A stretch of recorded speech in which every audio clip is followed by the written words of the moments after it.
Smith. Smitty, let's talk about Bradley Beal, because he said before this game that, well, you did say before this game you thought the Pacers would win it, but if the Wizards were going to, that it would be behind a dominant performance by Bradley Beal and or Russell Westbrook. And Brad couldn't be stopped with 25 points, 9 of 17 from the field, and looking like he's feeling a little bit better as he continues to recover from his injury. And the reason why I thought it would be a lot on Russell Westbrook, just watching Bradley Beal, he hasn't been himself. I mean, here's a guy that talented to be able to get 25 points, and you can tell because of the hamstring, it's not really going full speed, but he came out, knocked down shots, and especially in that quarter, he had 13, I think. But then on that play, I said, wow, yes, Brad is looking better.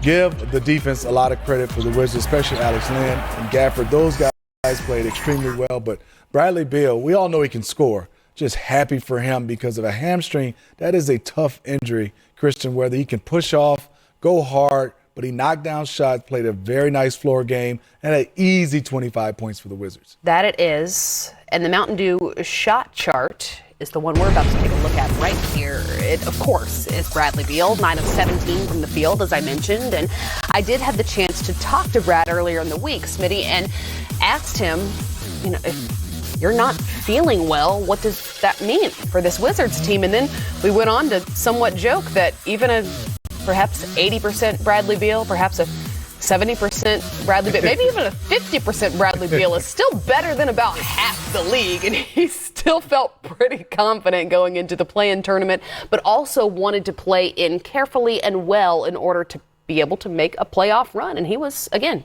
very confident in his team. You're totally right. I mean, he's confident in his team. He's confident in himself. And because of the injury, you just can tell that Bradley Beal wasn't himself attacking the rim. The one thing is he can flat out shoot the basketball, and he did that well today. 4-7 from 3, but was able to move pretty well on defense.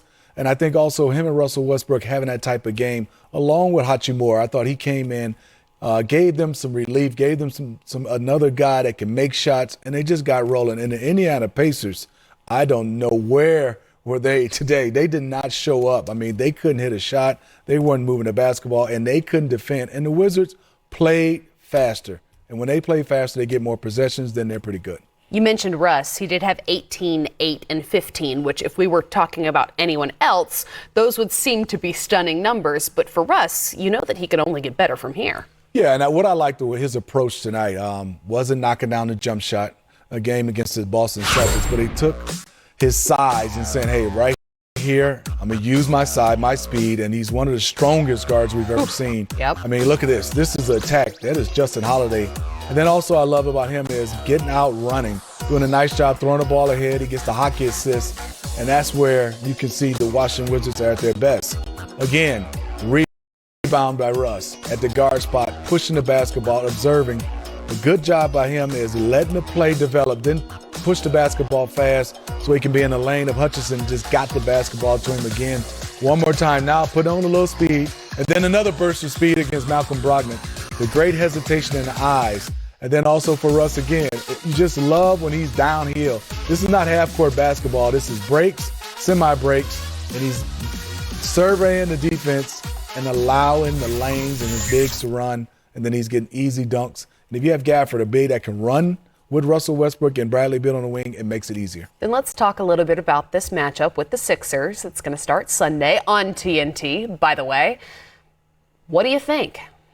Well, you're not going to stop Joel Embiid, but you can't let him have his way and get double teams and get easy buckets. So Alex Len, Lopez, Gafford, they have 18 fouls. Right. Hopefully they can play him where you don't have to double because he's such a good passer, and you just can't let him play bully ball. He's one of those guys that he can draw the double, and then also they get other guys easy shots. He's that talented. So it's going to come down to those bigs, how they can play Embiid and how does he want to dominate them. And he can't let them off the hook on Embiid and shooting jump shots because usually bigger guys, he wants to become a guard. But this year, what I love about Doc and Embiid, his mindset has been attack, physicality, get to the free throw line, and score. And because of that, he is a finalist for this year's MVP. So like you said, you're not going to match Joel Embiid, but at the very least, you can throw some bodies at him. If you are the Wizards, though, and not just defensively planning for Joel, but offensively, who are you primarily relying on? Are you hoping that your backcourt is simply running and gunning the entire? Yeah, yes, you're nodding your head, yes. Yes, Kristen. I mean, your backcourt has to be just like they were tonight or even better. And I think Russell Westbrook is one of those guys where he can put pressure on those guys. They're going to probably play Danny Green or bigger guard or forward, small forward on him. But Russ is so strong and you can see attacks.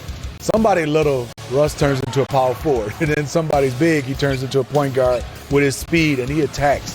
The good thing for him is he's going to have to try to keep pushing the basketball, put Joel Embiid, who's had a better defensive year, but keep. Coming to you first, sir.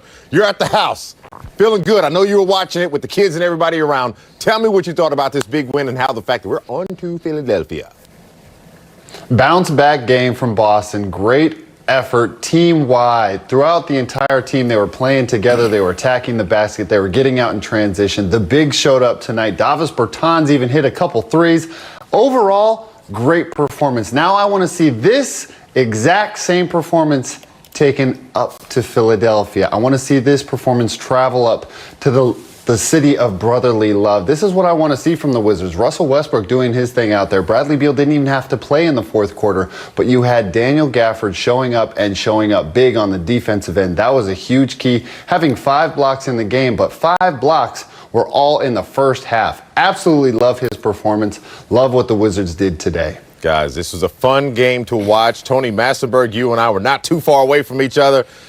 We came into this game not necessarily certain, but halfway through the second quarter, we're like, yeah, this thing's about to roll our way. Tell me what you saw tonight in the big matchup. Well, I just saw everything clicking. I saw the Wizards making shots. I saw the Wizards taking their time offensively, making sure that they got some good looks at the basket. And the formula that I talked about before the game, when you talk about production from the backcourt, the all-star backcourt at that in Russell Westbrook and Bradley Beal. You got that. Then you got the help from the bench. Tremendous bench production tonight when you go down the board. Then you look at what Daniel Gafford was able to do on the defensive end, on the rebounding side, 13 rebounds.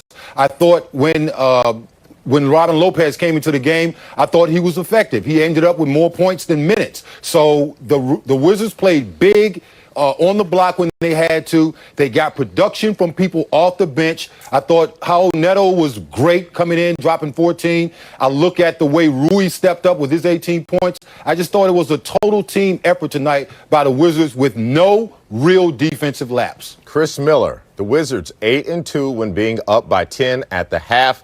That's an 80%. I'll take that. And to boot, we beat the Pacers for the 4th time this season. Something that we were talking about was going to be very difficult. You were the pioneer in that. Here it is. We got it done tonight. What did you see from the house? I was shocked that they were able to put 142 on the Pacers. They averaged 140 in the previous meetings. The Pacers' defense was awful. That's going to change Sunday at 1 p.m. But for tonight, I'm just going to tell you one Wizards fan what they told me tonight. And it's one of our good friends, Eric Hill, who's in the back. He's getting my microphone on. He's excited. He goes, and I quote, "We're going to beat the Sixers in 4.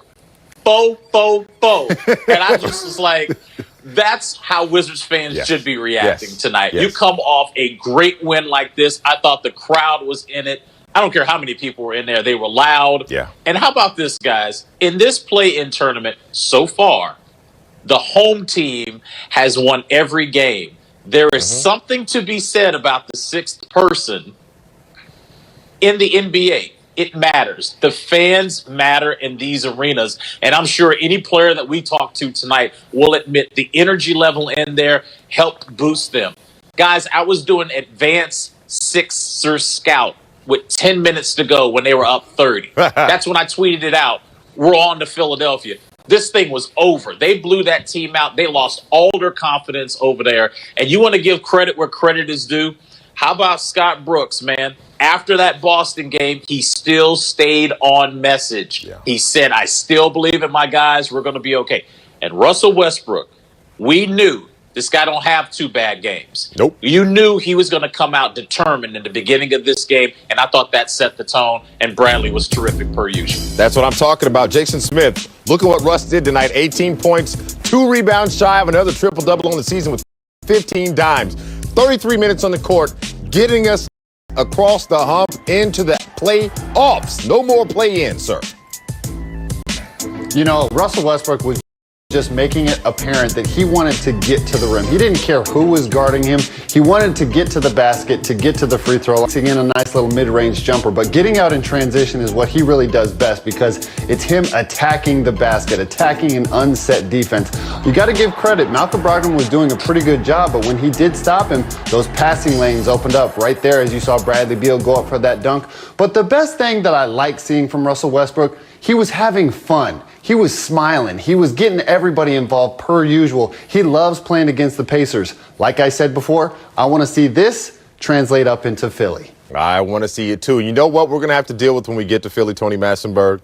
Joel Embiid. We're not going to do a full look ahead just yet. But the reason I'm bringing him up is he's going to have to deal with something we've got, which is a three-headed monster of the bigs inside. Daniel Gafford literally blocked every single thing in here. It's almost like back in the day when you take your phone off the hook just so that way you can block all the calls, everything. That's what Daniel Gafford did tonight. Nobody was getting away with him in the paint. Oh, it was most definitely a block party, Wes, when you talk about what Gafford was doing. Just overall great rim protection, and not just the rim protection on the defensive end, but the legs to get out and run and be a part of the fast break situations and be the recipient of lobs like this one right here that you see him catch from Russell Westbrook. This type of energy at the center spot is not something you commonly see in this league, and that's why you don't see a lot of teams being able to figure out what it is that the Wizards are doing right now. So I'm really looking forward to seeing what this three-headed monster with our bigs is going to be able to do against Joel Embiid. Chris, I'm looking at the box score right now, and I see bench points. And I see the Wizards put up 63 bench points against the Pacers to their 43. Talk to me briefly about this being the moment that we knew everybody had to show up. In pregame, you said all hands on deck. Tonight, did they answer the call in your opinion? Absolutely. The stars were stars, and we talked about the role players, the others. Just do your job. Just do what you do. In that month of April, the reason why they won 8 in a row is because I thought everybody had their hand in the success of the team.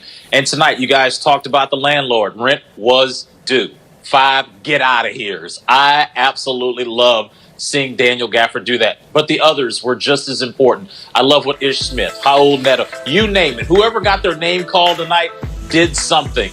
And Davis Bertans. I'm going to tell you why it was important for Davis to come back into the game. One of my buddies tweeted me and said, why is Davis back in there? He's been struggling. It is important for him to see the ball go into the net before this series with Philadelphia. He needed to see those 2 threes go in there, guys, because he's got to get his confidence on another level. Because what is going to happen Sunday is you're going to face the best team in the East. I know Tony loves Brooklyn.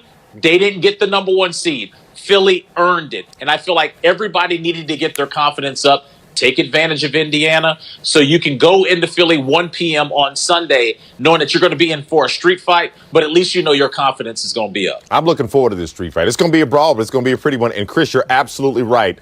Keeping Davis in the game. Tony and I were talking about it. He's in there to get back in rhythm. Excellent observation, sir. I appreciate that. But now, guys, let's jump into the film room, give Wizards what the pros saw. Jason Smith, Tony Massenberg, both of you guys played in the league. It's time to show the people what you got. I'm coming to you first, Sticks, on this one. Tonight, my man, Rui Hachimura, you called his name. Gave you 18 points tonight. Came down, had a hard fall, but he got back up. That's what we want. He got back up, persevered, and came I had back. a bold prediction of 20 points, Wes, and he didn't quite get there, but I'm okay with that. He didn't even play in the 4th quarter. I'm okay. I'm not salty or anything. I'm glad that he's healthy after that big fall, but he was doing great things out there. He was getting out in transition. He was running the floor. He was also knocking down a couple threes. That's what you'd like to see from this guy. He's kind of the 3rd threat on the floor, but taking advantage of just moving the ball and getting into pick and roll situation. It's hard to guard him. You don't know if he's going to pop or if he's going to roll. He also has the athleticism to get to the bucket just like that in pick and roll. But you love to see this. This was mind-boggling to me. He takes a dribble and basically Dr. J's himself to the rim with one hand. Yeah. Like, he's got the big paws to do that. That is absolutely incredible to see. He's got the athleticism to get there in one dribble and finish so finessely with one hand. I love it. I even felt a little bit of Kawhi Leonard in there as well, because he'd sit there and got the big hand and claws. Like, when was the last time you saw a dude palm on the drive and finish with the same hand? Great move by Rui tonight. But, Tony, let's talk about Daniel Gafford some more, because why not? Because it's Daniel Gafford, and we're going to talk about Daniel Gafford as long as we can. Let's tell me what you saw about the landlord tonight and what he did down inside the paint. Well, the energy level from the landlord was great as always, but what I saw was him really engaged on the defensive end and making sure that guys did not get easy looks at the basket. And when I'm talking about this right here, you see Malcolm Brogdon up top, and you're looking at Gafford. He's looking at Sabonis, but now he's switched off on the Brogdon. So now what does he do? He understands he's got a little bit of a quickness advantage. Lets him get to the basket, and then last-minute contest blocks it off the board to start the fast break. Again, that type of athleticism is not something you can really replicate. And here's another example of how he runs the court. You see him gets out quick here, and you see Hutchinson coming down, knowing who's underneath the basket. All you have to do is throw it anywhere close, and Gafford can get it. And again, we continue to talk about what he does offensively. We know what he does on the defensive end, but offensively here, gets his body onto the man, sets the screen out high.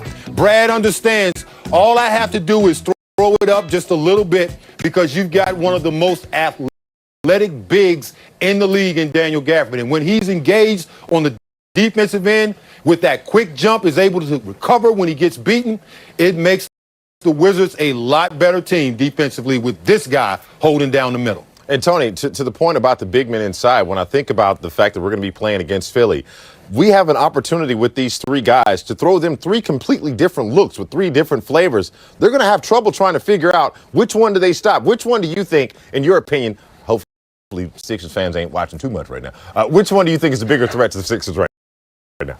I think Gafford's energy and his liveliness around the basket, I think, will be an issue. But I love the physicality that Lopez brings, because when you talk about Joel Embiid, it's a 280-pound guy. You're going to need somebody with some weight to lean on him a little bit. I love Gafford's quickness, but at 234 pounds, I think he's a little bit light for Joel. So I expect maybe a little more of a two-headed monster between Lopez's ability to score and Gafford's ability to defend. Hopefully it'll be a little bit confusing for the Sixers. And I want to confuse him a lot more, because Jason Smith, I want the bench. Again, 63-43, taking it up to Philly. We've got 2 games up there. Talk to me as if you're talking to the Wizards bench about what they need to be focused on when they hit up to Philly. Well, continue to be on a string on the defensive end, because when you're active on that defensive end, it leads to easy offensive possessions, getting out in transition. Gafford protecting the rim. Robin Lopez making sure that he's available for Russ if he's in a trap situation, going to his hook shot consistently. But then you have Ish Smith just probing the lane, going through pick and rolls, and then finding the bigs in pick and rolls. So the continuity that the bench has been having has been absolutely excellent. You don't look at things that are not going well for them right now, because they don't really have many things not going well for them. The only thing is Davis Bertans' shooting struggles. And like Chris Miller said, keeping him in the game to let him see a couple threes go in the basket, absolutely key for his mental security, I guess, going into this Philly game, because if he had not made a 3 tonight, it might have been a rough start for him up in Philly. With him actually getting to see that ball go through the rim, that is awesome to see for Davis Bertans. It gives him that little bit of confidence going into Philly, because that's going to be a big series where it's going to be predicated that the Wizards have to make a couple threes here and there. And you're right, the most dangerous weapon for any shooter is confidence. Once he sees it, now it's just a matter of repeating it. But guys, let's go to Coach Brooks at the post-game press conference with the media right now after a 27-point win against the Indiana Pacers. Scott, you guys are on to the playoffs now. Just what's your reaction to advancing out of the play-in tournament? I'm excited. I'm excited about the group. I knew that we would bounce back. I'm glad they did it in the way that we did on both ends of the floor. But what we've been through, I mean, I've said it, documented it, we've talked about it enough, but it still feels great anytime you could stick together through some tough times and keep fighting for one another. That's what sport is all about, and that's what teams are all about. and we got a good group of guys. That's why I love coaching this team, because they're always challenging each other and pushing each other, and they deserve a lot of the credit, if not all of the credit, by doing that, because it hasn't been easy for a lot of reasons. But the easy part of it was coaching this group, and that's what makes my job enjoyable. And Scott, Daniel Gafford, 15 points, 5 blocks in the first half. I mean, this guy's 22. He's never been in the postseason before. How do you describe that performance? Special. His athleticism. Give him credit, man. He's coachable. He wants to get better. He has an enthusiasm for the game. Smart kid. Smart. Quiet, but you can get some stuff out of him. He comes up with some good basketball stuff, so I like that about him. Still learning his game. I'm still learning him as a person. But from what I've seen the last couple of months, that's a big time pickup for Tommy in our group. But our guards love playing with them. But I thought, someone told me that Alex never been in the playoffs either. So that's great. Because I don't even know how many points and rebounds he ended up having, 4 and 7. But I thought his minutes were critical and huge for our success tonight. Because he was guarding a guy that's kind of had his way against us. And he made him earn every bucket, and he got him some foul trouble. And so I thought Alex did good, and then Rolo comes in. The 3 centers, look what they did. Scott, you guys talked a lot about how Russ didn't get to celebrate his record-setting run in front of crowds, but the moment in the third quarter where he got everybody kind of on their feet, did it feel like postseason basketball? Did it feel like in that moment, oh yeah, this is a playoff game? Yeah, you know what's crazy? I was even thinking to myself when all that was taking place, it was such a cool moment. I've had such a lot of great moments with that young man, and I love the guy to death, and love how he competes.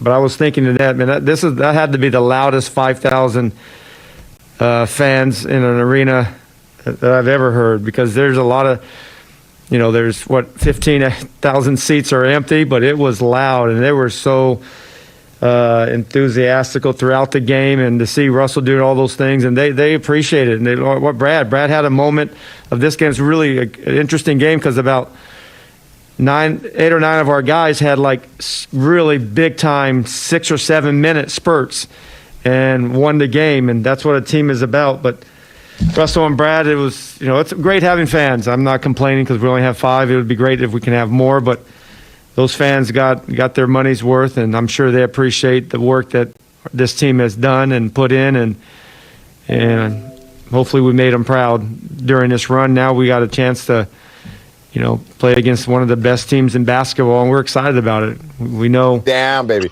Bring me Daniel Gafford right now in Capital One Arena, the landlord. How you doing, my brother? First of all, congratulations on the big win.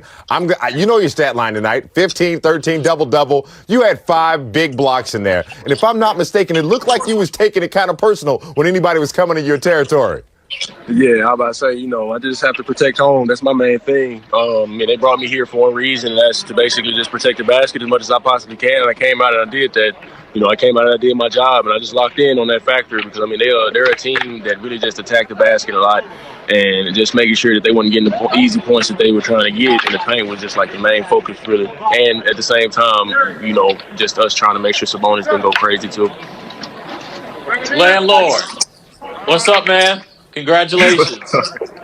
Hey, rent was due tonight. Rent was definitely due. I want you to kind of explain to us that never block shots. How much of that is timing? How much is that just you kind of reading what really goes into redirecting shots like that? Really just being in the right spot at the right time, and just really just trying to jump and try to be disciplined to where you're not reaching down at the ball or anything like that. Really just trying to just be in between them and the basket to where you can alter their shot as much as you possibly can. That's what it is in my opinion. Just coming out, being making sure, you don't do any stupid things when it comes to contesting shots and anything like that. Because you got a lot of guards in this league that gets downhill. Most of them really gonna try to dunk on you and certain things like that. It was a couple of times where a couple of guys tried to dunk on me tonight. But main thing was, I ain't never scared to get dunked on. It's a part of the game, so I'm gonna go for everything. My man Daniel Gafford, Jason Smith here. Bro, you got Philly coming. Mm-hmm. What are you most excited about when going against Embiid and Dwight Howard? Really just, having this chance to just play them in the first round. Washington hasn't really just been around when it comes to the playoffs, and we have a chance right now to just come in and just really just have a chance to just be able to try to dominate. Playing against Dwight Howard and Joel Embiid, those are two big guys. It's gonna be a real physical game, so we just got to match their physicality. We just got to come out, not play scared. Joel Embiid, he's on the tear. Dwight Howard, he's Dwight Howard. Just got to come out and just not play scared. Step up to the plate, take the challenge. Because there's gonna be some great games when it comes down to it. Hey, Daniel, Tony Massenberg, you had 13 boards tonight. I really like the way you hit the boards, but let's talk about these block shots. Have you always been a great shot blocker, or is it something that you have gotten better with since you've become a pro? In high school and college, yeah, I was always somewhat of a shot blocker and stuff. Just coming into the league, just learning how to keep myself out of foul trouble. I've gotten better for sure in the league with like blocking shots, certain things like that. I was good at it coming into the league, but just being better and not, doing anything stupid like, reaching down on guards when they're attacking the basket, or just, ticky-tack fouls when guys are attacking the basket and attacking me, attacking my body and stuff. Just trying to really work on staying straight up, certain things like that. So I've gotten a lot better. Back when I was in Chicago, I blocked shots, but it wasn't like at the capacity that I'm doing now. Like I said, I just had to really just kind of like lock in, be better for, the team that they had brought me in, because they had told me I had a job to do when I came here. And that's what I did tonight.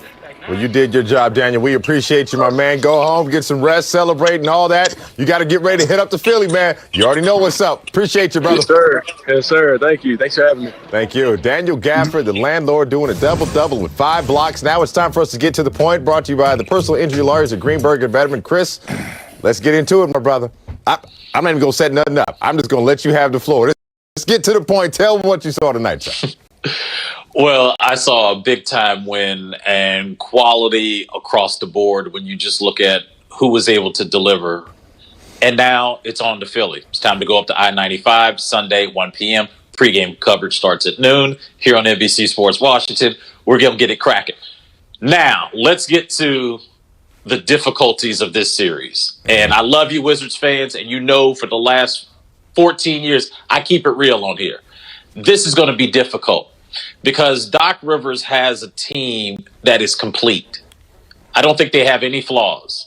Defense is really important to them. They've got 2 centers that are physical, okay? Dwight Howard, we wish we could have saw this Dwight Howard when he was with the Wizards for those 9 games a couple of years ago, but he seems to have found the fountain of youth up in Philadelphia.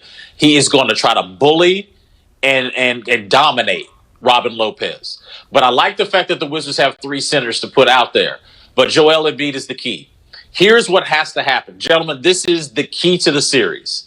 Do not foul Joel Embiid. Here's why. The 3 games in which they swept the Wizards, now remember, those 3 games were before March 13th, he went 27 of 28 from the free throw line, Wes, against the Wizards. Do not foul him because he's going to make those shots. The other key to me is the Ben Simmons-Russell Westbrook matchup. Doc Rivers has enough wing defenders to put on Bradley Beal. Yeah. Matisse Thybulle, Danny Green, Ben Simmons, Seth Curry is going to be a problem. Oh, Shake Milton is a bucket. Yeah. No matter who Doc Rivers puts out there, they have got quality, big-time talent on that end of the floor. I feel like the Wizards will have to play a perfect series to win this. And when I mean perfect, I mean you have to rebound. You cannot turn the ball over. You're going to have to knock down big-time threes. But I do know this. If you can go in there in game 1 and steal that and get their confidence shaken, you got a chance. It's all about game 1. Yeah. Don't think about, hey, it's going to be a long series, whatever. Another key, and I'll give it back to you, Wes. Mm-hmm. The first 4 games are in 8 days. Yeah. That benefits the Wizards. and Bradley Beal's hamstring and guys getting healthy. No more of this playing every other day or every day. The first 4 games are in 8 days. That's huge for Washington. Well, speaking of that schedule, let's show Wizards fans what that schedule looks like. You mentioned it. Sunday's tip-off is at 1 o'clock, pregame starting at noon. Here you go, folks. Sunday, 1 o'clock. You get Monday and Tuesday off. Wednesday, 7 o'clock. Saturday, then Monday. I'm loving the space given in this series. Allows it to breathe. Of course, games 5, 6, 7 if necessary. You'll get that on a Wednesday, Friday, and then a Sunday. Sunday to Wednesday. I think, Chris, that'll be like the first time, and I can't recall the last time the Wizards weren't playing 2 days in a row. So Listen, I'm going to tell you this, Wes. The best thing is I don't have to talk to you jokers tomorrow. I'm taking tomorrow off. Yes. We'll have our production meeting, on Saturday. But, hey, tomorrow, don't call me. I'm telling you. Everybody enjoy your day off. Look, I'm cutting notifications and everything. Go ahead and double figures. 6. You were so close. So close. But unfortunately, But then yours truly, the Duke of Alexandria. I said I wanted 10 threes. The Washington Wizards bestowed me with 14. Yes. So, crowns to me on this one, ladies and gentlemen. Like I said, I needed 10.